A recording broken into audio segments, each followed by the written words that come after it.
नमस्कार स्टूडेंट्स। आज की इस क्लास में हम नया चैप्टर शुरू करने वाले हैं, ध्वनि, है ना।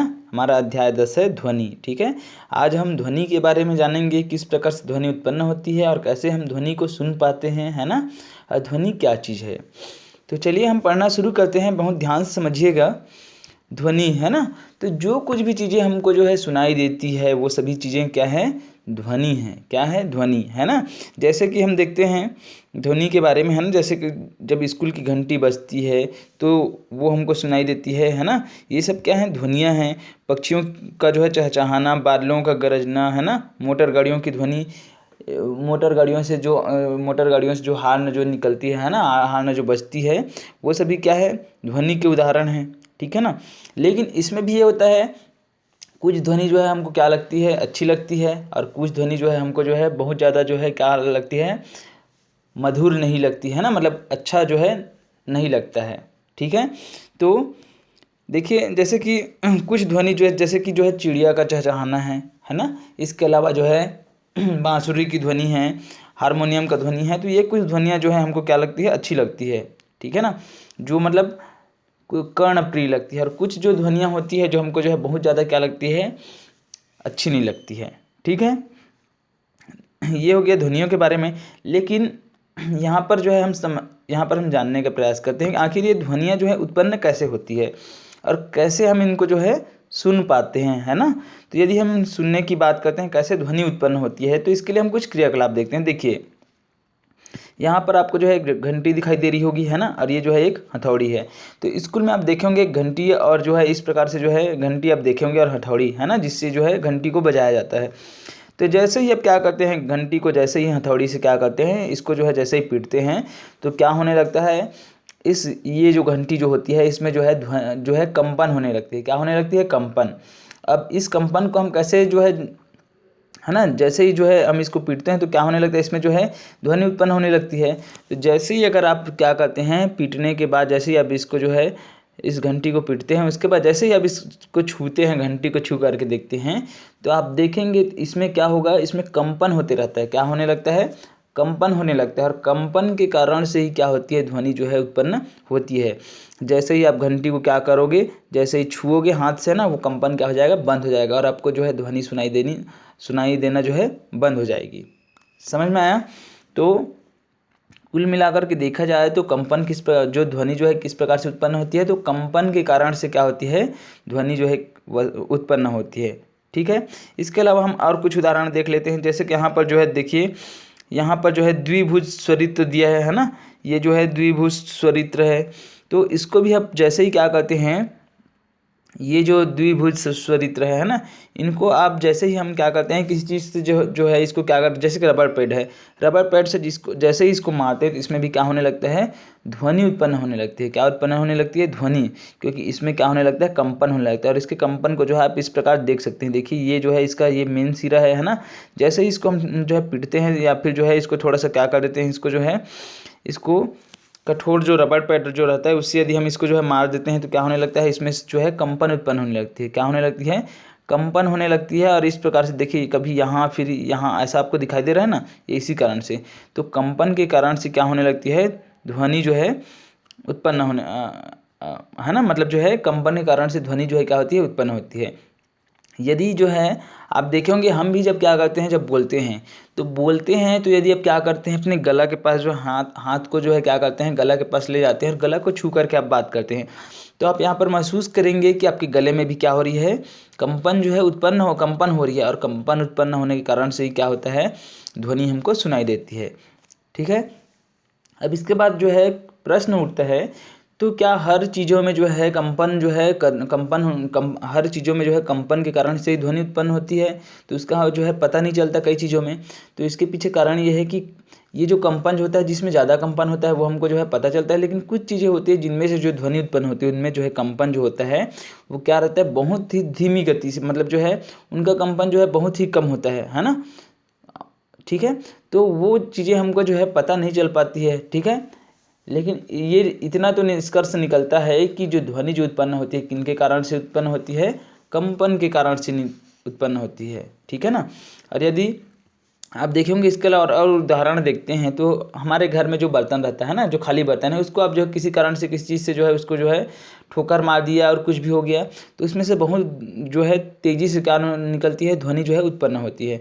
और जैसे ही हम उसको छू करके देखते हैं तो वो क्या हो जाता है, ध्वनि जो है बंद हो जाती है, क्योंकि कंपन क्या हो जाता है, समाप्त हो जाता है ना। ये आप देखे होंगे, ठीक है। तो जिन वस्तुओं का जो कंपन जो रहता है ज़्यादा रहता है वो क्या होते हैं, वो कंपन हमको पता चलते हैं, लेकिन कुछ अधिकांश स्थितियों में क्या होता है कि कंपन जो है बहुत ज़्यादा क्षीण होते हैं, मतलब बहुत ज़्यादा कम होते हैं। तो वो जो ध्वनि जो कंपन रहता है हमको पता नहीं चलता, लेकिन ध्वनि जो है कंपन के कारण से ही क्या होती है, उत्पन्न होती है, ठीक है। अब इसके बाद आगे हम जानेंगे, है ना, यहाँ तक आप जान लिए। उसके बाद जो है आगे हम यहाँ पर कंपन, आयाम और आवृत्ति एवं आवर्तकाल के बारे में जानेंगे, है ना। कंपन का आयाम क्या होता है, आवृत्ति क्या होती है, आवर्तकाल क्या होता है ना। ये आपके लिए जो है बहुत ही इम्पोर्टेंट है, ध्यान से समझिएगा, ठीक है। तो देखिए सबसे पहले तो हम जो है यहाँ पर जानेंगे, है ना, दोलन गति को जानेंगे। किसको जानेंगे, दोलन गति को जानेंगे, है ना।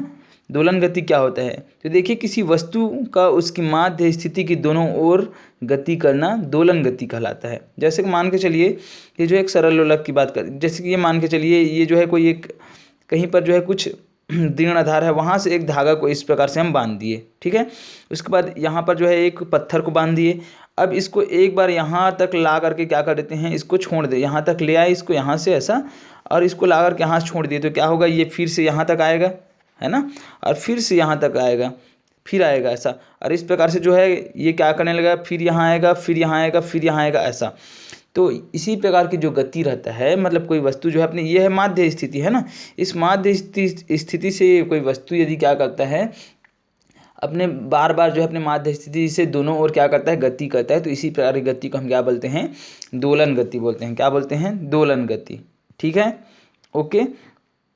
अब देखिए उसके बाद जो है यदि हम जो है उदाहरण देखना चाहें यहाँ पर हम दोलन गति का, है ना, गति के माध्यम से, मतलब जो है दोलन गति के माध्यम से हम यहाँ पर जानना चाहते हैं, है ना, जानना चाहें आयाम, आवृत्ति और आवर्तकाल क्या है। तो देखिए इसके लिए आप जो है एक क्रियाकलाप कर सकते हैं। तो इसके लिए आपको क्या करना है, टेबल में जो है एक स्केल ले लीजिए, ठीक है। अब एक स्केल लेकर के, ये जैसे कि ये स्केल है, इसके एक सिरे को आप क्या कर दीजिए, किसी दृढ़ आधार से या फिर जोर से दबा दीजिए, और दूसरे सिरे को आप क्या कर दीजिए, ऐसा नीचे साइड ला करके, ऐसा थोड़ा सा नीचे करके उसको क्या कर दीजिए, छोड़ दीजिए। अब क्या होगा, जो स्केल का जो दूसरा सिरा होगा, फिर से जो है क्या होगा, यहाँ से जो है ये जो इसका माध्य स्थिति था यहाँ फिर आएगा, फिर ऊपर जाएगा, फिर आएगा नीचे, है ना, और ये तब तक दोलन होते रहेगा जब तक जो है इसमें कंपन होती रहेगी, ठीक है ना, ओके। तो इसी प्रकार की जो गति जो होती है उसको हम क्या बोलते हैं, दोलन गति बोलते हैं, ठीक है। अब इस दोलन गति में ये कहलाता है इसकी माध्य स्थिति, ठीक है ना, सामान्य अवस्था में। उसके बाद जो है हम सबसे पहले जानेंगे यहाँ पर आयाम। किसको जानेंगे, आयाम क्या होता है, ठीक है। तो आयाम क्या होता है, देखिए यहाँ पर आयाम क्या होता है, ठीक है ना। यहाँ पर जो है सबसे पहले देखिए ये जो है एक कंपन या एक दोलन क्या होता है उसको समझिए। तो जब क्या होता है, कोई भी वस्तु जब कंपन करना शुरू करता है ना, तो अपने माध्य स्थिति देखिए पहले जो है ये यहाँ तक आएगा, ये जो स्केल जो नीचे में स्केल आपको जो है स्केल का जो आपको जो है यहाँ पर ये चित्र दिखाई दे रहा है ना नीचे साइड, तो यहाँ से यहाँ तक आएगा, और फिर यहाँ से फिर कहाँ चले जाएगा, जो है यहाँ ऊपर चला जाएगा, ठीक है ना। और नीचे से ऊपर की ओर जब जाएगा फिर कहाँ आएगा, फिर वहाँ जो है फिर वापस आएगा यहाँ, ठीक है ना। मतलब कुल मिलाकर के जो है देखा जाए तो ये अपने माध्य स्थिति यहाँ पहले आएगा, है ना, यहाँ तक पहले आएगा, फिर यहाँ से फिर ऊपर जाएगा, और फिर ऊपर से फिर यहीं पर आएगा। मतलब जिस स्थान में था, है ना, उस जो उनका जो माध्य स्थिति है वहीं से जो है वो क्या करता है, दोलन शुरू करता है, ठीक है ना, कंपन शुरू करता है। तो अपने माध्य स्थिति से जहाँ तक भी जो है नीचे साइड जाता है, फिर ऊपर साइड जा करके फिर जो है अपने माध्य स्थिति पर आता है, तो इसको हम बोलेंगे एक दोलन। क्या बोलेंगे, एक दोलन बोलेंगे। मतलब कुल मिलाकर के देखें तो इस प्रकार से बनेगा, ये इस प्रकार से ऐसा जाएगा, फिर अपने माध्य स्थिति पर ऐसा आ जाएगा, ठीक है ना। तो यही जो है माध्य स्थिति पर, है ना, तो इस प्रकार से जो दोलन होता है उसको हम बोलते हैं एक दोलन बोलते हैं। क्या बोलते हैं, एक दोलन बोलते हैं, ठीक है ना, समझ में आया, ओके। तो इनको हम क्या बोलते हैं, एक कंपन बोलते हैं, या फिर इसी को जो है एक दोलन बोलते हैं, ठीक है ना, ओके। उसके बाद जो है हम आयाम को जानते हैं। किसको जानते हैं, आयाम को। तो आयाम देखिए कोई भी वस्तु जब कंपन करता है ना, तो वो अपने माध्य स्थिति से जो है, अपने माध्य स्थिति से, है ना, यहाँ पर मान के चलिए ये जो है, ये मान के चलिए ये क है, ठीक है, और ये क्या है, नीचे साइड का जो स्केल जो दिख रहा है ख है और ऊपर साइड का ग है। तो कोई वस्तु जो है अपनी माध्य स्थिति के, ठीक है, जब कोई वस्तु क्या करता है ना, कोई वस्तु जो है अपनी माध्य स्थिति से जो है जिस अधिकतम दूरी, है ना, यहाँ पर देखिए क या ख, यहाँ पर उदाहरण के रूप में देखिए ये क है और ये ख है, ये क है और ये ख है, ठीक है ना।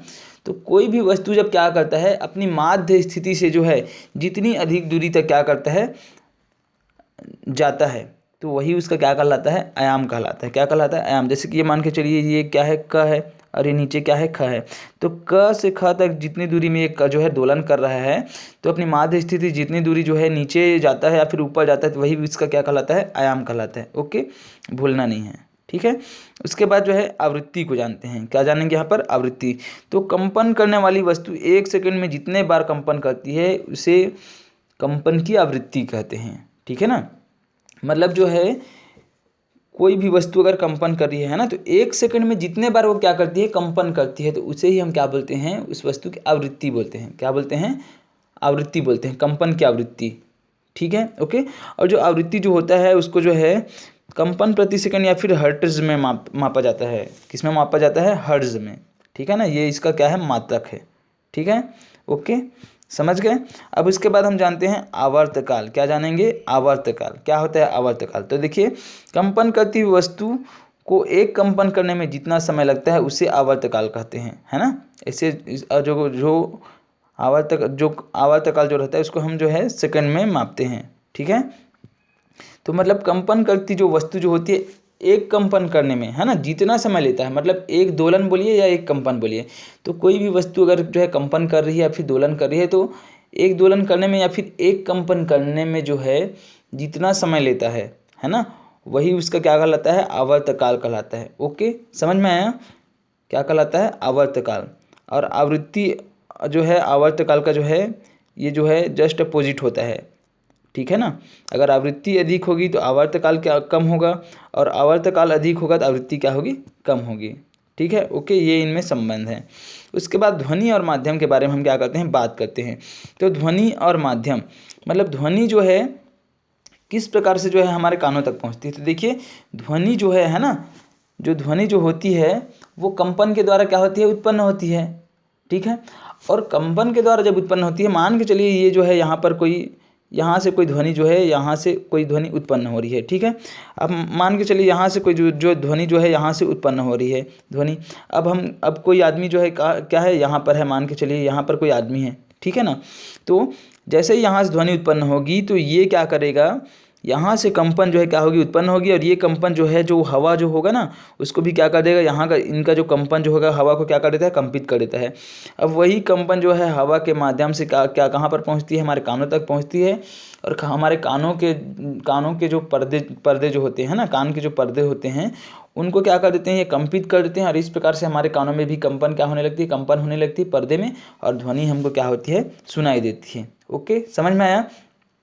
तो और इसके अलावा जो है ध्वनि को सुनने के लिए हमेशा जो है कोई ना कोई माध्यम की आवश्यकता होती है। किसकी आवश्यकता होती है, माध्यम की। मतलब बिना माध्यम का जो है हमको ध्वनि सुनाई नहीं दे सकता, ठीक है। जैसे मान के चलिए यहाँ पर हवा है, तो हवा के कारण से हम क्या कर रहे हैं, सुन पा रहे हैं। यदि हवा नहीं होता है तो हम नहीं सुन पाते।